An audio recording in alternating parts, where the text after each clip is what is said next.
A few years ago, I broke into my own house. I had just driven home. It was around midnight in the dead of Montreal winter. I'd been visiting my friend Jeff across town, and the thermometer on the front porch read minus 40 degrees. And don't bother asking if that's Celsius or Fahrenheit. Minus 40 is where the two scales meet. It was very cold. And as I stood on the front porch fumbling in my pockets, I found I didn't have my keys. In fact, I could see them through the window lying on the dining room table where I had left them.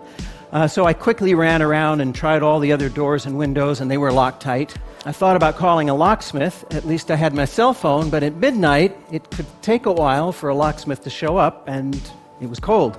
I couldn't go back to my friend Jeff's house for the night because I had an early flight to Europe the next morning, and I needed to get my passport and my suitcase. So, desperate and freezing cold, I found a large rock, and I broke through the basement window, cleared out the shards of glass. I crawled through. I found a piece of cardboard and taped it up over the whole opening, figuring that in the morning on the way to the airport I could call my contractor and ask him to fix it. This was going to be expensive, but probably no more expensive than a middle-of-the-night locksmith. So I figured under the circumstances I was coming out even. Now, I'm a neuroscientist by training, and I know a little bit about how the brain performs under stress.